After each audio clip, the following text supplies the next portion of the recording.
Hello. It's kind of, I was going to say fantastic to be here, but of course this is nearly a month ahead of when you're all meeting that we're recording this. And I am in Melbourne, Australia, and I would love to be with you all over there, but logistically it just wasn't possible this time. So thanks very much to Michelle for inviting me to speak to you all about issues around, particularly around menstruation and menopause, but really the important issues in a woman's life that we don't talk about enough, in my opinion. So really, what I'd like to start with is some questions. Why is it that in the workplace, in most workplaces, it's impossible for a woman to actually be straightforward about the reasons she might need some time off when she's got her period. For example, it's very hard to say, I've got cramps in the office. Now, sometimes people say, well, that's because it's a personal thing. And it's true, it is a personal thing. But then so is having backache or having stomachache or having the flu, any of the other reasons we give for needing time off. And why is it that the workplace really is designed around pretty much a male body? Everything that women do and that happens in women's bodies comes kind of second, and we have to negotiate around a norm which isn't based on us. So those are the questions I'm sort of posing at the beginning, and I hope during my talk I'm going to give some answers and some solutions, some possibilities, and also talk about how when we embrace those possibilities, we actually get so much stronger and we start to live a really self-actualized and positive life as a woman. So some of you may know my book, Her Blood is Gold, which was published in 1993. And that book is really about the depths that one can experience in oneself by following the menstrual cycle and the relationship that this has to the development of a very strong core in a woman where she really knows who she is. And one way of looking at this is to see the menstrual cycle as a ritual cycle in itself, that every month we get the opportunity to practice a ritual for ourselves, which is actually embodied. It comes out of our body. The rhythm of this cycle is within us. We don't have to create a religion. We don't have to do anything particularly special. We just have this natural ritual cycle within our bodies, which takes us out into the world and back into ourselves during the month. So let's just track what that cycle is and how it works. So let's start from when your period finishes. So your period finishes after 4, 5, 6, 7 days, depending on how long your cycle is. And at that point, your estrogen level starts to rise in preparation for ovulation in a week's time. And so you're gradually starting to feel more energetic, more extroverted, and in many cases more confident. Then when we get to the time of ovulation, so this is day 12 to day 12 to 14 of your cycle, for many women this is a time when we're at our most extroverted. We're most engaged with the outside world. There's some study found that a woman who is ovulating is the most articulate of anybody at any time, woman or man. So there is a sort of special power at ovulation, which may well be related to the power to attract a mate, because this is a time when ideally we would conceive. It's a time when it's possible for us to conceive. So we're fertile, our body is more fluid, our speech is more fluid, our movements are more fluid. We're more social than at any other time because we want to, at a very deep biological level, we're primed to meet someone, to attract them, and women attract through their words. Women are more verbose than men often. And a woman's speech can be a very attractive part of her. And then after ovulation, we start moving into a different phase where we're really dealing with all the things we started earlier in the month. We're wrapping things up, we're manifesting, we're moving things to the next level. So it's quite an active phase. And then around day 21, we start the movement in. And this then becomes often about emotional matters which have come up during the month and that we didn't deal with because we were in more operational mode, we were doing stuff. And so our emotions become more available to us, which is often what PMS is actually about. It's really about all those feelings that weren't quite acknowledged at the time coming up. And because women are, in many cases, trained to be nice, sugar and spice and all things nice, and it's all pink and all the rest of it. A girl during her childhood gets more training about niceness usually in most families than a boy does. So there's a social message that girls should be compliant and appealing and look pretty and be nice.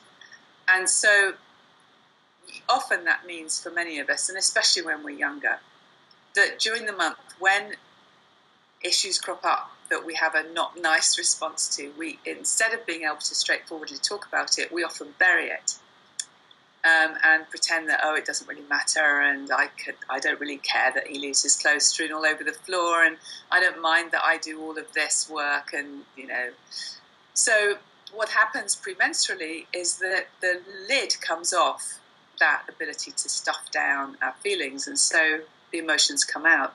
Now, it's quite possible, I think, that this actually is an adaptive evolutionary strategy for women that keeps us healthy, that we have a monthly mechanism that really makes it harder for us to suppress our feelings, because as we know, suppressing your feelings really isn't a great thing for your health. Obviously, we have to suppress some of our feelings. This is not about acting out, it's not about being mean, but being able to straightforwardly talk about issues like fairness in the home or at work.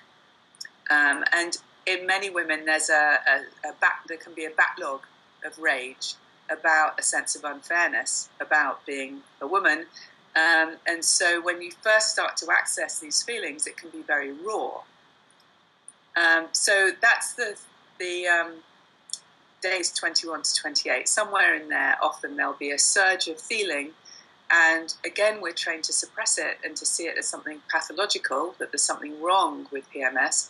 But actually, if you turn to face it and you ask the question, what is it that I'm really upset about? And can I see a way that this is a legitimate cause of upset? And then how could I make changes so that I don't experience this again? And also at this same time, we're also sort of cleaning house. Often we get, a woman's natural rhythm will be to start tidying the house up and tidying her desk and completing tasks that were started earlier in the month when she was in the very active operational phase.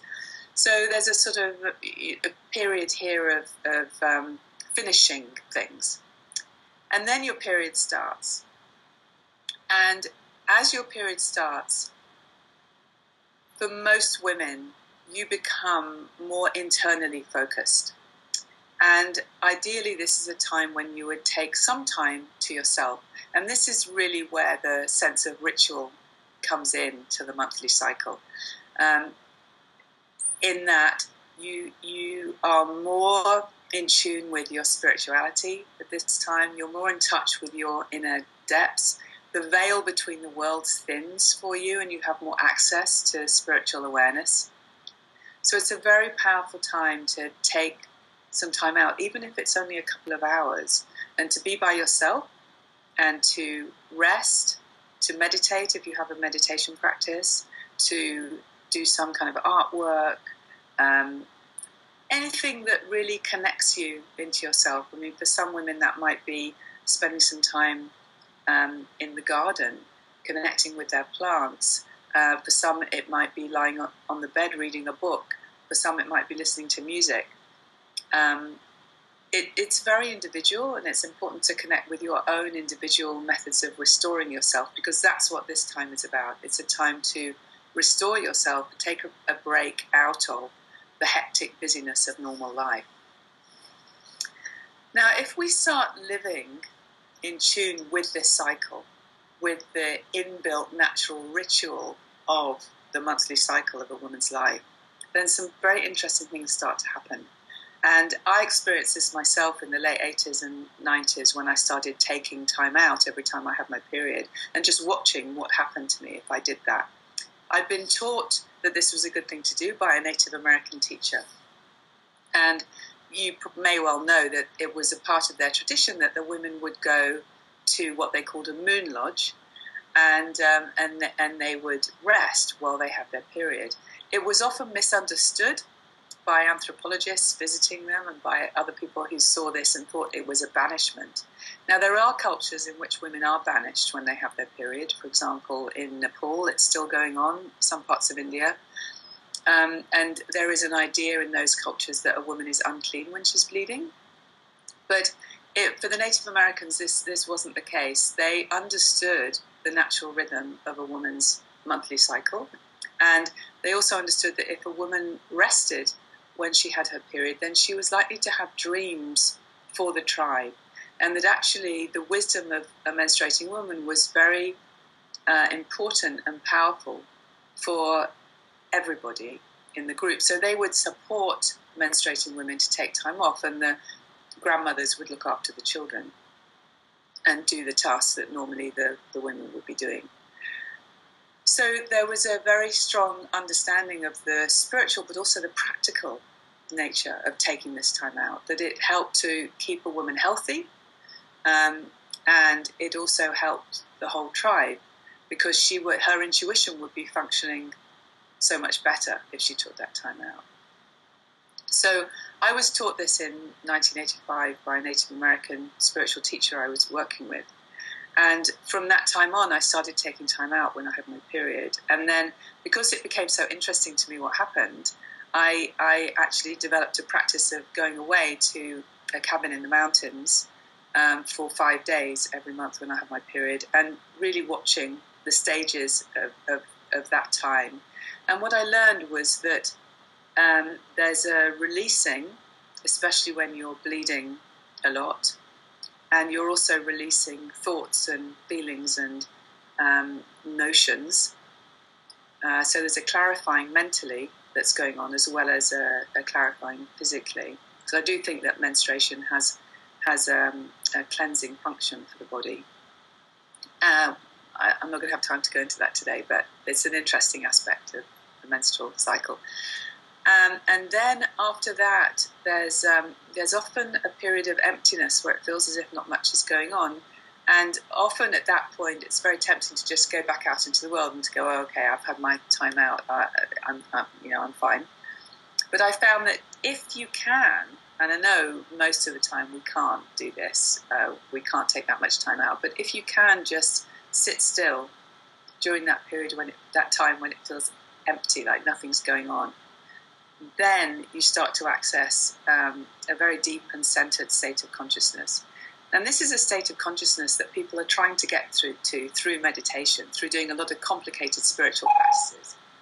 And in fact, you can get to it it's a very direct route to having a very clear mind and very strong intuition, and a very centered sense of what's necessary in your life. Women can get to it directly through the spiritual practice of menstruation, through menstruating with awareness, and giving themselves that time out. And if you can, even if you just do it once a year, if you can take 5 days out when you have your period, when you emerge out of that retreat, it's an incredible experience, because you feel so clear about what needs to be done, and you can actually plan out what you need to do in your life for the next few months or the next year from that state of mind. So it's extremely empowering. And I recommend for all women that at some point in their life, they give themselves that opportunity to really be able to listen to their inner wisdom, because we do all possess inner wisdom. What we have to work on is finding out how to listen to it and getting out of our own way and getting past all the distractions. And of course, modern life is full of distractions. So this is something that we have to apply ourselves to consciously. Now, back to my early question about what would it be like if we could talk straightforwardly about our periods in the workplace. If this was live and I was in an audience, I'd be engaging you in a conversation at this point and asking you what you think, but I can't do that, unfortunately. So what I'll do is say what people normally say when I ask that question, which is that usually somebody will say, well, it's to do with the patriarchy. And then there'll be a discussion about what the patriarchy is and whether there is one or not. So we'll just cut through that and just say that, well, yes, it's true that we have lived in a culture that has privileged male experience over female experience for hundreds of years, to greater or lesser degrees, depending on the place that we're talking about and the era in history. And that we now live in an era where for the last 100 years, women have been becoming, in most ways, more powerful. You know, we have more women in the workplace. We still don't have enough women at high levels of government and in corporations, but we have a lot more women than we've ever had before. More and more women now are in control of their own finances or have a decent say in the family decisions about finances. More and more women now have the self-confidence to look after themselves, to keep fit and get good medical care. There's still a long way to go with that, but it's getting better. But there are also forces that come against all of that we have to be very mindful of. Corporations, for example, have a vested interest in making the natural processes of being female into problems, because then their products are created to apparently solve those problems that we may or may not have in the first place. So there's a strong influence from corporations that actually seems to me to be getting stronger than it has been, which is in a sense weakening women. And not all corporations. For example, there's a fabulous video you've probably seen by Always, a sanitary pad manufacturer, called Like a Girl, which is just fabulous. But most of the advertising and promotion that comes out around menstruation is really framing it as a problem that needs products to solve it. And of course, there is an aspect of that that's true. But if that's all we hear about menstruation, and that's how we tend to frame it, I've never seen an ad which has said, if you really relate consciously to your menstrual cycle, you're going to get stronger. And our products support that. That would be interesting. So, on the one hand, yes, we come from centuries of patriarchy. Women have made great strides in the last 100 years. But at the same time, we're also living under a system of capitalism. That's our system of economic organisation. And it has many benefits. There's a lot to say in favour of capitalism, but it also has some downsides. And one of the downsides is that everything is about making something that sells. So even aspects of our lives that really shouldn't cost us very much, like menstruation, it shouldn't be very expensive to mop up our blood. It shouldn't even cost us hardly anything, really. But instead it turns into a massive product industry. And people, the shares in Tampax do very well, thank you very much. So capitalism on the one hand and patriarchy on the other, in a way these combine. What's left of the patriarchy is still functioning in the context of menstruation. And capitalism is adding an extra boost to the idea that really women just have to deal with this thing that happens. And the best way to do it is to minimize it, be silent about it, use products that make it as unevident as possible, so they can still do all the same things at that time of the month, and nothing needs to change. And of course, what we miss with that is the truth of the fact that every woman knows that she feels different at different times in her cycle. So we know that this is true, and the question is, how do we work with that and not have it used against us? And the fear of feminism has been that if we really talk about menstruation, then we'll have to own up to the fact that, yeah, we don't have quite as much energy when we're bleeding heavily. We don't feel quite so inclined to go into a meeting and hold our own. And we don't feel quite so inclined to do all sorts of things, actually, if we were to be really honest. So feminists have been afraid of that historically, and for good reason.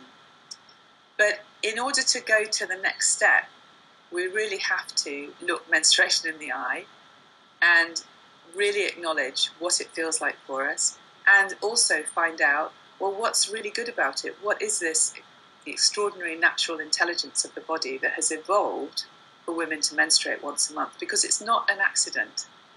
It's not some aberration of our evolution that we have menstruation, just as it's not an aberration that we have menopause. Menopause is a highly intelligent adaptation. And there's only one other species that goes through menopause, which are orcas, commonly called killer whales, and also one type of pilot whale. There are other species that go through menopause when they're in captivity, but in the wild, it's only certain kinds of whales. Now, that's interesting because their life pattern is actually quite similar to ours. But they live in a matrifocal organisation in that the grandmothers, the postmenopausal women, are in charge of the pod. So the pods of orca whales are known to be the most socially stable organisations of any mammal anywhere. They travel together with 4 generations. They don't have any problems between them that can be ascertained. And the grandmothers are in charge of everything. They go through menopause around the age of 50 and they live till about the age of 80. So they have quite a similar lifespan to human beings. Now, I think, and many people are coming to this awareness now, that there's actually something very valuable about going through menopause. And many postmenopausal women can attest to the fact that it can be a very interesting phase of life. If you look after yourself, you still have your health, then you can have a lot of vitality, but you have you're not taking life at such a personal level. It's a more transpersonal experience, and you're a bit more detached. So the very rich emotionality of the hormonal years, of the menstruating years, from sort of 12, 13, 14 until 49, 50, 51, whatever. It varies obviously for everybody, but it's around 40 years of menstruating.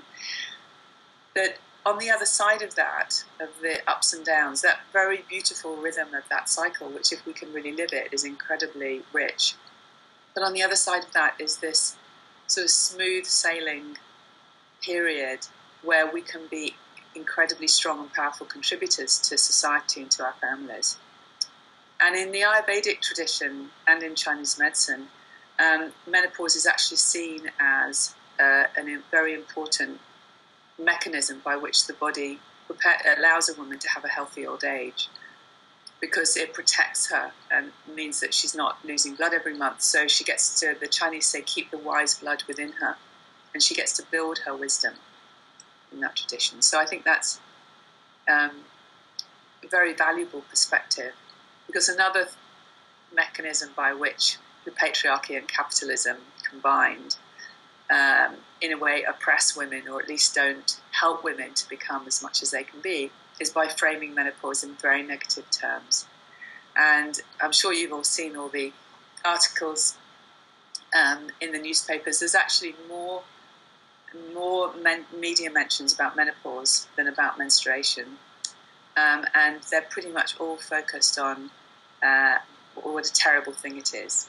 And they're also particularly focused on the idea that you experience a loss of libido. And there's very little written that's really positive about menopause.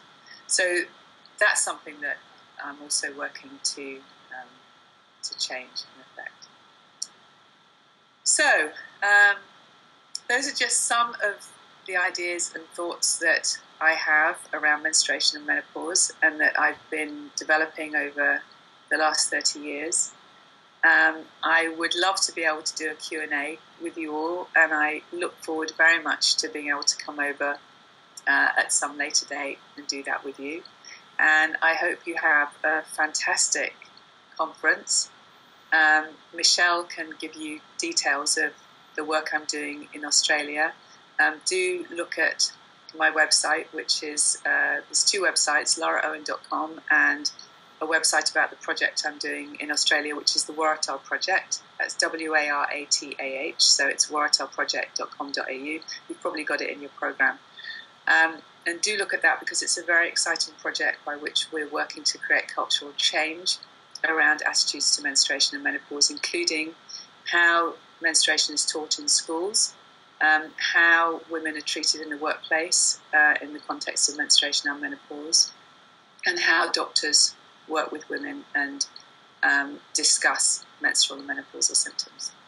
So that's what I'm doing at the moment, and I look forward to actually meeting some of you one day, and have a fantastic conference. Thanks very much. Bye.